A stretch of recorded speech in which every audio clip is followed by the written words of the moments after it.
All right, we're going to kick things off on the pulmonary. This is part one of pulmonary. We're going to kick things off by talking about masking and hand hygiene for viral transmission. We're going to take it back a little bit to I want to call it a missed opportunity. This is a Cochrane systematic review meta-analysis looking back at all the data that we pulled during the time of COVID, and specifically looking at interventions such as masking and hand hygiene and how effective they were at preventing communicable disease. What's very interesting, and the authors sort of mentioned this, and allude to this, is that despite having all the opportunity in the world during that time period, we don't have great data to pull into the systematic review and meta-analysis, particularly with regard to masking. So they basically they looked at a clinical outcome of viral illness, and they pulled in 78 randomized controlled trials, greater than 600,000 patients, but only 6 were from the time of the pandemic. And they had 12 trials that found masks versus no masks, 19 trials of hand hygiene. What did they find? That compared to masking compared to no masking, based on all these trials, there was a 0.95 relative risk of not getting a viral illness, with a confidence interval of 0.8 to 1.09. So it crosses 1, not a lot of confidence in those numbers. And then the relative risk of hand hygiene was 0.86 with a confidence interval of 0.8 to 0.9, so a decrease by 14% if we just wash our hands. So this is a little bit with regard to the hand hygiene. Germ theory, as Ken was alluding to the other day, washing our hands helps to decrease transmission of virus. The mask issue, you really need to unpack further and look a little bit deeper into that. There is a slight decrease based off these numbers with a point estimate that kind of crosses the confidence intervals, so not a great result.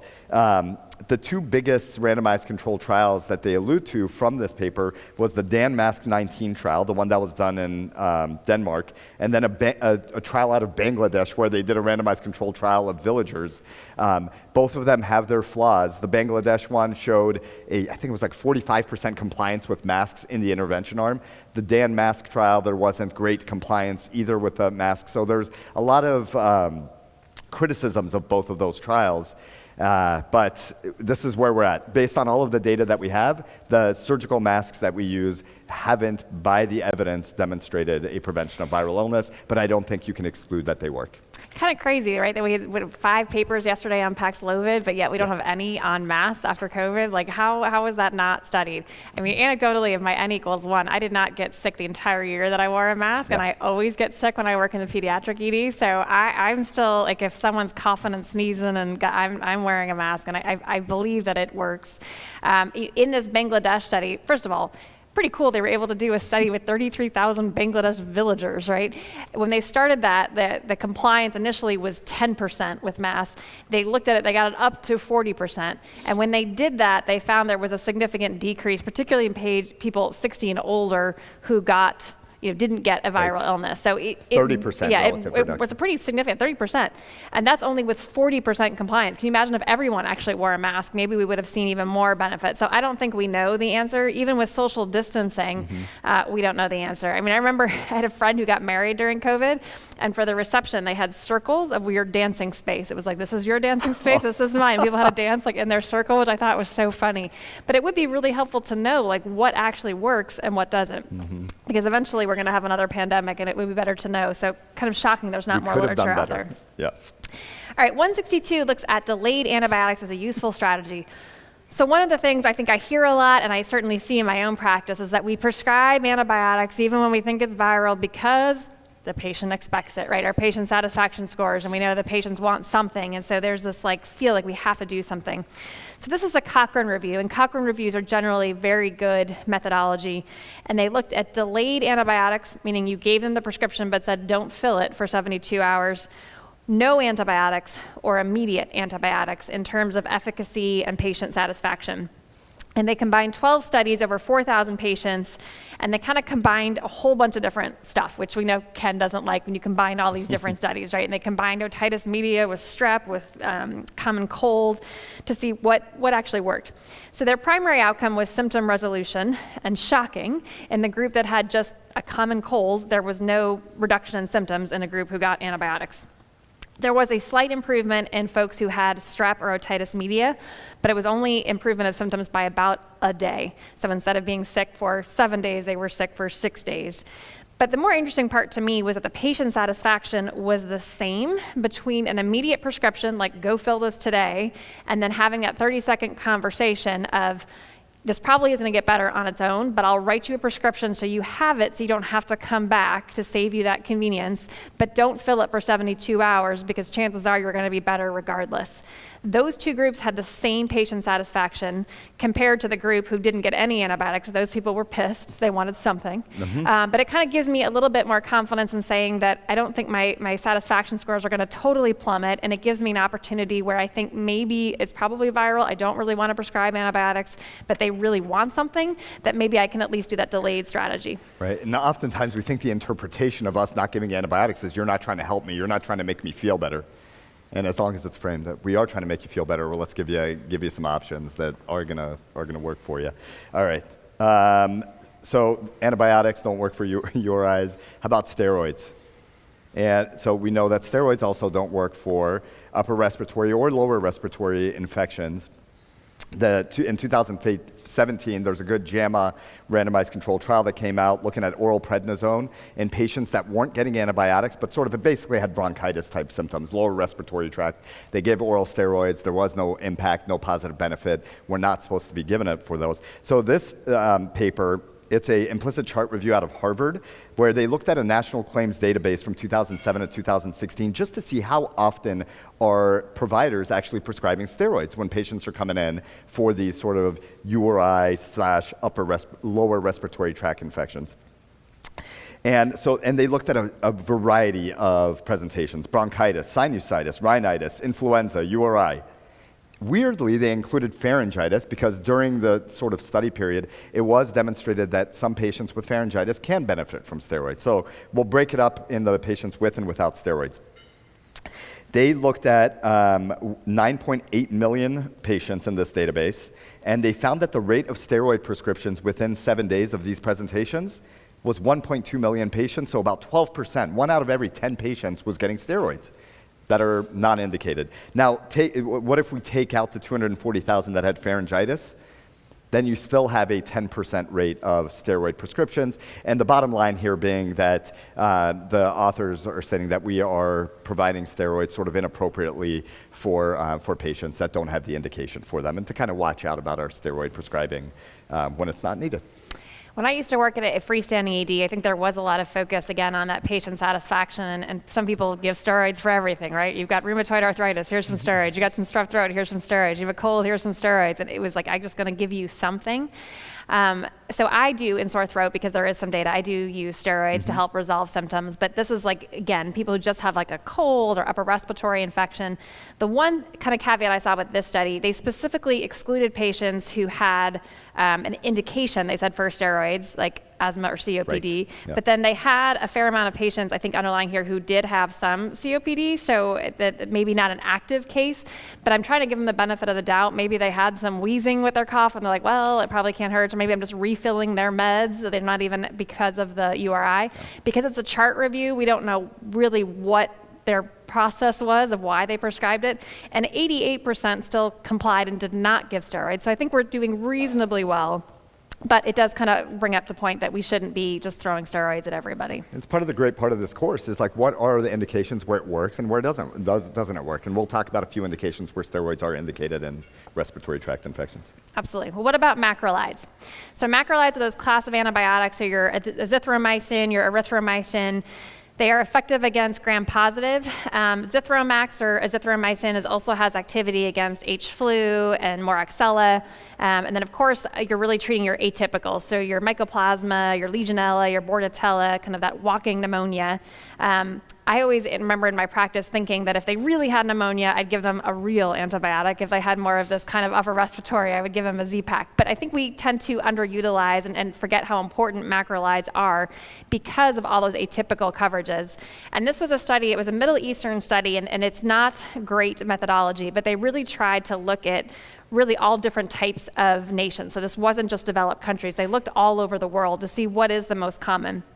And they found across the globe, strep pneumo was still number one as far as the bacteria that causes kind of these upper kind of cold symptoms. In developed countries, H. flu was number two, and underdeveloped countries, it was Klebsiella. But they found overall a very significant outcome and benefit in prescribing macrolides, which is why it's indicated in all of our pneumonia guidelines. And their primary outcome was a difference in mortality, and they found that the odds ratio for a reduction in 30-day mortality with macrolides was 0.65 with a pretty tight confidence interval. And that's consistent with our guidelines. If you look at sort of, someone who is outpatient, no comorbid disease, you can do amoxicillin, but you can also do a Z-Pak. For people who are hospitalized or had a recent hospitalization, they all recommend adding azithromycin onto your vancomycin to really cover those atypicals. So this is generally, it's a less expensive drug. It still has a very vital role to play, even in these sort of international settings, to make sure we're covering those additional bugs. Yeah, and it's interesting because adding the macrolides both covers atypicals, and there's some thought out there that it also acts as an anti-inflammatory, and as you're getting those more severe pneumonias, that it can also have that type of effect and impact. And speaking of inflammation in pneumonia, let's talk about abstract 165, steroids and mortality for severe community-acquired pneumonia. This is the Cape Cod study. This is a very interesting and important paper that had come out very recently. So the Cape Cod study was published in the New England Journal, May 2023, and it was specifically it was a double-blind randomized controlled trial out of France across multiple ICUs looking at patients with severe pneumonia. I'm not talking about like a little bit severe. These are ICU level pneumonia patients that were mechanically ventilated, a lot of them, that had pneumonia severity indexes that were very, very high, had low PaO2 to FiO2 ratios. These were very, very sick patients. So they took 800 patients that fit that very severe ICU level pneumonia criteria, and they randomized them to either getting daily hydrocortisone infusion, that was 200 milligrams IV drip, or getting placebo. So they got saline instead of the hydrocortisone. So obviously these patients are getting resuscitated, they're getting their airway management, they're getting their IV antibiotics, but now does adding this hydrocortisone on top of that in the ICU setting help with mortality? They looked at 28-day mortality, and this was a well-done trial. The outcomes were pretty impressive. About 12% mortality in the placebo group versus 6% in the steroid group. The rate of intubation was about 30% in the placebo group versus only about 18% that needed mechanical ventilation in the steroid group. Pressors were lower. Bottom line here, as an inpatient, these patients did overall better with regards to mortality, mechanical ventilation. Now you got to look at the harms as well. Steroids don't come without risk, especially in critically ill patients. So they also looked at the safety outcomes of GI bleeds. Did these patients have higher rates of infections? And neither of those were true. And they did have higher insulin requirements. Their blood sugars would shoot up and whatnot. One important thing to note in this study, they excluded all patients with septic shock, and I couldn't find a good reason for why that was in this study. So if you were hemodynamically unstable, you were removed from the study. But all the other more pure respiratory studies, I think maybe part of the rationale was that you don't want to mix the two syndromes as much. They were focusing more on the lung pathology, but it wasn't explicitly stated. But bottom line here, this is something that you're probably going to be seeing increasingly. It's not something you need to start in the emergency department per se, but again, as Jan had mentioned, know what we need to know, what the next steps. You may see more of your critically ill patients getting started on steroid drips. But what we don't want to have happen is this indication. This does not mean patients that are going home with pneumonia get steroids. It doesn't mean that the not sick pneumonias we should start on steroids, but your critically ill, severe pneumonias may start getting this intervention. So wearing my skeptic hat on this one, this trial was stopped early. So whenever you stop a trial early, it tends to show potentially more of a benefit, and it has a bias more in favor of the intervention. And it's a little weird because a similar study that was done in the United States in the VA system actually didn't find a difference with steroids in a kind of a high population. Now, it may have been that that one was underpowered. It may be because they use a different steroid. So in the one that said, oh, doesn't work, they were using methylprednisone. This one used hydrocortisone, 200 milligrams. So I think if I'm going to use it, I'm probably going to use hydrocortisone as opposed to solumedrol or methylprednisone. The other thing, I think they excluded steroids and influenza because there's some data to show in septic shock steroids help, and they didn't want that to confuse the picture. Right. So I think they took those patients out. But in this one, 24% had COPD, which again, you could use steroids for COPD. So I'm wondering if you took out that 24% of patients, would they still have found a difference? Yeah. It's just sort of a question, but I think that this is still compelling enough to say that I'm probably going to change my practice, and for now, at least those really sick patients that are going to the ICU, but not your everyday ones you're discharging are going to go home. The VA study was they enrolled and gave steroids within 96 hours, so part of the difference was they gave it a little bit earlier. The patients in the VA study were a little less sick, so there are some differences, but yeah, there's some skepticism in this one too, but pretty compelling, and I think we're starting to see more of it in our shop. Absolutely. And 166 kind of builds off of that. This is a systematic review. So this is the same author. So they published their randomized controlled trial. And they're like, and now we're going to write a new systematic review, including the study that we just published. This is how people in academic medicine make their careers. You want to have as many publications as possible so you get the biggest bang out of your buck. And why we tend to see systematic reviews being published more and more frequently. It's a lot easier. You can write it in a matter of weeks as opposed to doing the actual randomized controlled trial, which can take months. So this was a systematic review, a meta-analysis. This looked at 15 trials. So they now had over 3,000 patients when they combined them all. But of those 3,000 patients, a quarter of them were just from that one study. So again, whenever you have one study that's so big, it tends to dominate the rest of the other studies as far as its effect.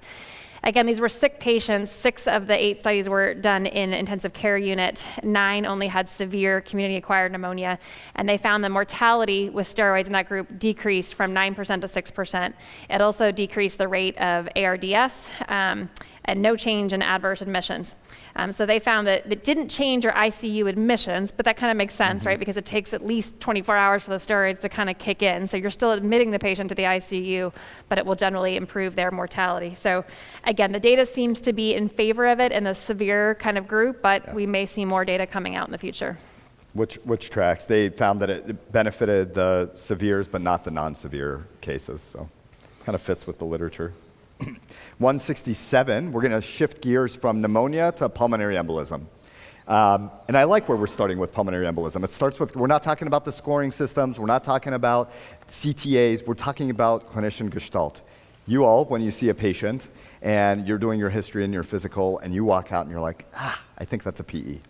Or, I don't think that's a PE. But now I got to go to all my scoring systems. So this systematic review meta-analysis looked at 16 studies, about 21,000 patients. It was all prospective studies with 1-month follow-up, PE evals, and they looked at the terms such as PE most likely in the papers. And their primary outcome was if the patient had a PE, and they looked at the diagnostic accuracy of the gestalt of the physicians. And so they found that in all of these pooled studies, that when the physician gestalt was positive, that there was about a 30% chance that the person had a PE, versus if there wasn't any notation about PE being the most likely diagnosis, it was 10%. So 3 times increase. That actually our gestalt is pretty good at increasing it. And then you take that and you extrapolate it to all these scoring systems that we use. How many people use years? I like years. How about Wells?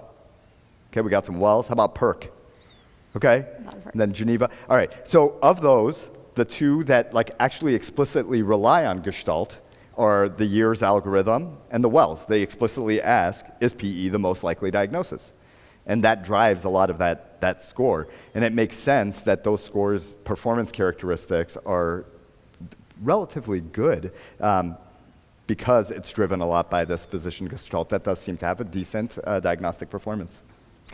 PE is such a difficult problem because it's sort of always on our differential, right? Someone's tachycardic, they're short of breath, they have chest pain, they just don't feel right. Like everyone always thinks about it. I think our practice is probably going to be very different than Ken's practicing in Canada because of our medical legal system. We can't be wrong. You don't have to be right. And so the prevalence of disease, we way over test.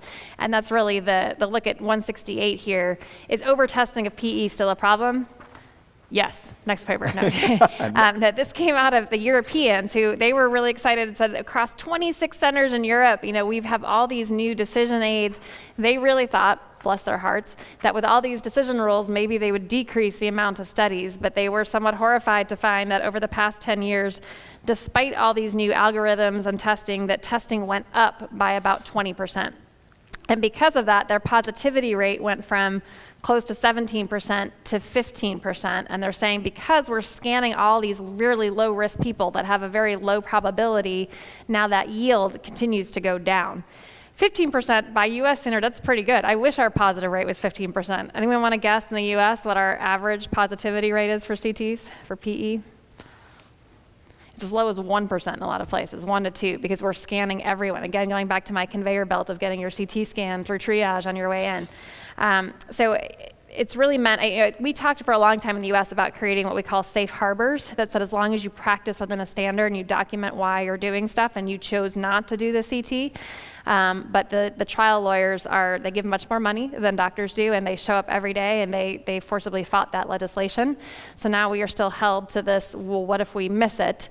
And I think a lot of us feel, well, it's easier to scan them than to spend 2 years in court trying to defend a decision of why I didn't CT, and so we tend to overdo it. But I think our intuition is generally pretty good.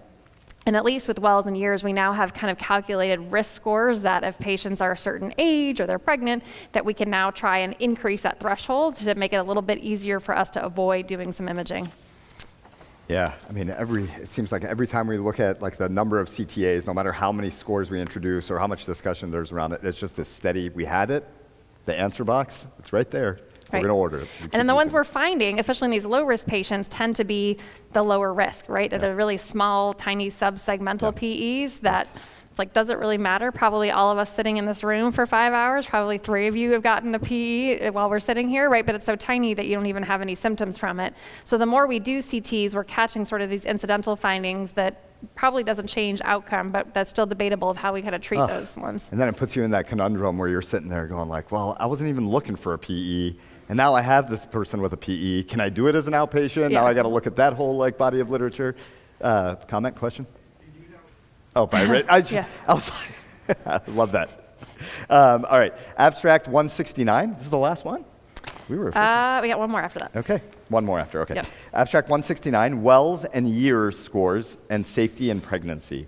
So when we're the purpose of the study, which is a systematic review meta-analysis, is to evaluate the years score and the Wells score, and specifically looking at adjusted D-dimers in the setting of a Wells score or a years score, and how adjusting either, like, do we miss more cases if we're adjusting D-dimers? Are we failing? Are we doing okay? Are we reducing our CTs? And here are their findings.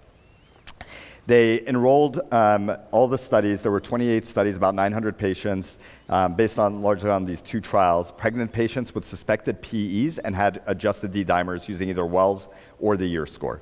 And their primary outcome, they used something called efficiency. Basically, like, they looked at what the imaging rates were and then how many misses we had of PEs by using these adjusted D-dimers. And they also, as a secondary outcome, looked at how efficient we are by getting, a lot of people are getting bilateral lower extremity ultrasounds. How efficient are we at getting those ultrasounds? How often are those positive? So basically, if, like for example, for years, if they don't have clinical signs of DVT, hemoptysis, and PE is not the most likely diagnosis, then you would adjust your D-dimer from 500 to greater than 1,000. And once you adjust your D-dimer and then put these patients through their algorithms, they found that these patients we did reduce CTs, and that the miss rate, the failure rate, was 0.4 to 1.4%, pretty low for using these years algorithms and Wells scores with adjusted D-dimers. They did also note that by getting bilateral lower extremity ultrasounds on everybody, that the yield of that was also low, but that's to be expected unless they have like clinical signs of DVT. Bottom line here is that the well score and the year score with adjusted D-dimers, we reduce our rates of CTs and we don't miss as much as we would think. So I had this exact patient on my shift like a month ago. It was a 26-year-old. She was a G2P1 in her second trimester. And she came in with like a little bit of shortness of breath. SATs were fine. And the resident was like, oh, I ordered the ultrasounds. And I'm like, hold up, have you seen this paper? Let's talk about it. She had no signs of clinical DVT. She had no calf tenderness, negative Homan sign. Her calves were totally normal. So because of this, I was like, you know what, we're just going to skip the ultrasound because it's such a low yield. And there's data to show that it probably doesn't help rule it in or rule it out. If they have unilateral leg swelling, yes, right? But if they otherwise are completely asymptomatic, I'm just skipping that step. We kind of risk stratified her for a number of other things and felt like with her age adjusted, she kind of fell at 600. So she ruled out. We were done with just a D-dimer, and she didn't get any testing. She didn't need the CT, and my resident was like, she would have. Yeah, that's why she would have. My resident was like, this is amazing. Like normally she would have been in the department for like 8 hours getting lower extremity ultrasounds and CTs. So the caveat here, right? Again, this is I think just one. It's a multinational European research group, but it hasn't been, I don't think, validated yet in the U.S. But I at least use it in my practice, maybe prematurely. But I think this is a good data to help say that we don't need to CT all these pregnant patients who may or may not have a PE. And the last one here is kind of a fun paper. It's how often does a PERC negative miss a PE and how bad are those PEs? So I don't know if anyone knows Sal Razai in this room. He does a lot of speaking. He does Rebel EM. He's a good friend of mine that I lecture a lot with. And he got a PE when we worked together in San Antonio. And he was like, Gillian, this is really scary because I was PERC negative and I had like a PE. And for a while I was like, well, crap, now I can't, I use PERC every day. Like, how often does that happen? But I went back and looked, and if you really look at the PERC criteria and why they were designed, the initial aim of PERC was to really risk stratify patients who had less than a 15% chance of a pre-probability, and they have to meet all these criteria, right? You have to be less than the age of 50, your heart rate has to be less than 100, you can't have unilateral leg swelling. He had just gotten back from an international flight from speaking in Europe, and so he had no risk factors by the PERC criteria, but he'd just gotten back from an international flight both ways in 72 hours. So by definition, right, he's not a great pretest probability of having less than a 15% chance, and that is not one of the PERC criteria. But when they look at this whole database of people who were PERC negative and PERC positive and what was the rate of PEs, they found in that truly PERC negative group that the risk of PE was less than 1%. It was 0.7. So good on you, PERC, right? They're doing exactly what they're doing. It is completely safe to use PERC, but remember when you apply it, you have to strictly follow the PERC criteria. I've seen some people will say, well, their heart rate now is only 70, but their triage heart rate was 105. If you have any documented heart rate over 100, you can't say that they are PERC negative, and that will come back to bite you. So make sure you apply it correctly, and keep in mind it's only intended for patients who have less than a 15% chance pre-probability. So if they had some other thing like international travel where they were on a plane, or they've been, for whatever reason, they tore their ACL and they've been laying on a couch for 2 weeks immobilized, right? That increases your risk, and they may not be the greatest patients to apply it to. But if you're applying it correctly, you are safe, and your risk of missing an actual PE is still less than 2%. Recap? Good info. All right, let's recap. So masking and hand hygiene, that's abstract 161. We don't have great data. Hand hygiene does show decrease in viral transmission. Masking is dubious, but the quality of the studies is low. We know prescribing antibiotics is not recommended for most upper respiratory infections. There may be some slight benefit for strep and otitis media and the duration of symptoms, but the bigger take-home point is that patient satisfaction is the same, whether you give them an antibiotic immediately or tell them to fill it in 72 hours and do sort of that delayed prescription, that it won't change their really perception of you and their satisfaction. Abstract 163, steroid use in URIs and lower respiratory tract infections. Over prescription based off the studies of about 10% when they're unnecessary. Macrolides are still a really important component for treating pneumonias, both for the anti-inflammatory potential effect, but also for treating really those atypicals and gram-positives in treating pneumonia. Abstract 165, although steroids aren't indicated for upper respiratory, lower respiratory tract infections, non-severe pneumonias, in the very severe pneumonia patients in a well-done study recently in France, giving steroids seemed to decrease mortality and decrease rates of intubation. So there's conflicting trials out there and now whether steroids work or not, but at least in the latest systematic review combining all the data, it does look like there is some small mortality benefit in giving steroids, but only to those really sick patients that are going to the ICU. Abstract 167, gestalt for PE.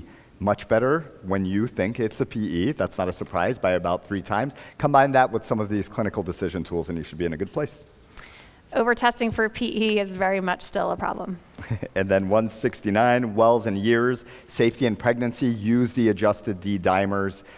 They are safe in reducing CT imaging and don't come at a cost of diagnosis. And using PERC is still a reasonable rule. Make sure you apply it correctly, but if you do it the proper way, your miss rate is less than 2%.